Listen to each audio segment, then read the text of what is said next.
The differences between piston and rotary engines. The majority of cars you see on the street will have one thing in common: a traditional inline 4-cylinder engine with anywhere between 1.4 and 2 litres in displacement. More performance-oriented or larger vehicles will likely feature engines with more cylinders in a variety of configurations, such as the inline 5, straight 6s, V6s, V8s, V10s, V12s and even W16s. And while all of these engines will perform differently, they all go about their business in the same way. The rotary engine, however, is the black sheep of the engine world, whose approach to suck, squeeze, bang and blow is wildly different. To explain these differences, as well as the pros and cons of traditional piston versus rotary engines, let this animated video be your ultimate guide: how a normal engine works. For a normal 4-stroke engine to produce power, an engine needs to do 4 things: suck air into the engine, compress that air with a fuel mixture, ignite the air and fuel mixture with a spark, and finally expel the burnt air fuel mixture out into the exhaust. The engine under the bonnet or hood of 99.9% of our cars will execute this process using pistons and cylinders like this. As you can see, the piston descends, drawing air into the cylinder via open intake valves. At the same time, fuel is injected into the cylinder. As the piston travels back up the cylinder, the air and fuel mixture is compressed, which increases its temperature, after which a spark ignites the air and fuel mixture to force the piston back down the cylinder. As the piston rises again in the final exhaust stroke, the burnt air and fuel mixture is pushed out of the cylinder via an open exhaust valve and into the exhaust system. Diesel engines work in much the same way, except for one thing. Instead of a spark igniting the air and fuel mixture, a diesel engine compresses and therefore heats the air fuel mixture more greatly, meaning that it ignites without the need for a spark. The only exception here is on startup, where a glow plug is needed. It's this process of suck, squeeze, bang and blow in traditional petrol and diesel engines that make your car move via the crankshaft that carries the piston power from the engine to the wheels. How a rotary engine works. A rotary engine works on the same 4-stage basis. The air and fuel mixture enters the chamber, is then compressed, after which a spark ignites the mixture. Finally, the spent mixture is forced out and into the exhaust system.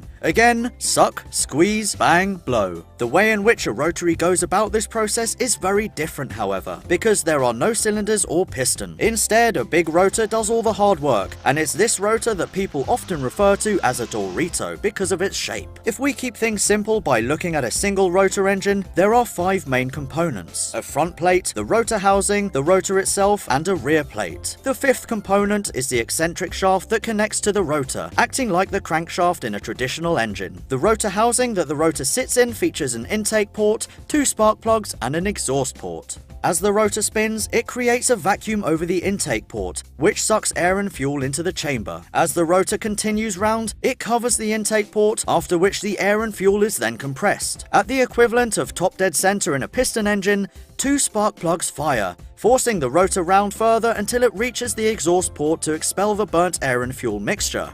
And there you have it. So what are the pros and cons of each engine type? Let's start with the engine we're all familiar with, the traditional piston cylinder engine. It's tried and tested, reliable, and can be used for a variety of applications, most commonly in inline or V formations. Piston engines are also easy to maintain, don't burn much oil, and can be made to be economical with minimal emissions thanks to smaller displacements and a very efficient combustion cycle. One downside of these engines is that there are a lot of moving parts, however, including the pistons, intake and exhaust valves, and camshafts, which results in lots of reciprocating mass. This in turn means that these engines are rev limited due to the danger of valve float, where the valve springs can no longer keep up with the movement of the camshafts. Piston engines can also be very large, especially in inline configurations like the BMW Straight 6. These engines don't lend themselves to front-wheel drive cars or cars with small engine bays. That's where the neater packaging of a V6 opens up 6-cylinder usage to most cars, even in the likes of the MX-5. As for the rotary engine, one of the biggest benefits here is that it's extremely compact, meaning that you could swap it into almost any engine bay with space to spare. A rotary also has very few moving parts,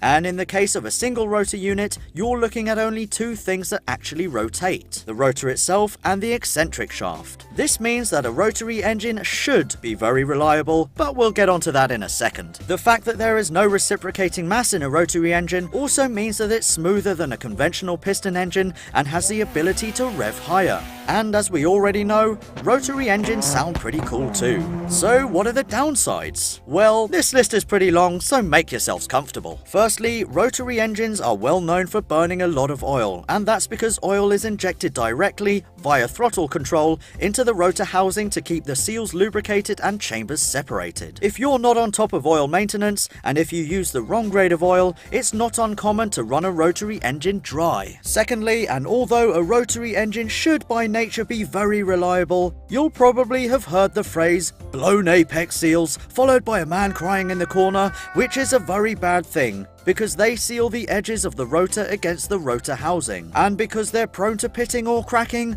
that means that a rotary engine will lose compression. Poor compression will result in misfiring, a reduction in power, a bad idle, and an engine that's hard to start when cold. You have been warned. Because the combustion chamber is so large, a portion of the air and fuel mixture will also not get burnt, meaning poor fuel economy and high emissions compared with traditional piston engines. The trade-off is that a rotary will therefore have a tendency to spit flames. So although rotary engines may sound like a good idea, they're flawed in their design thanks to seals that tend to fail and because they burn a lot of oil, which results in terrible emissions. So there you have it, the differences between piston and rotary engines and their pros and cons.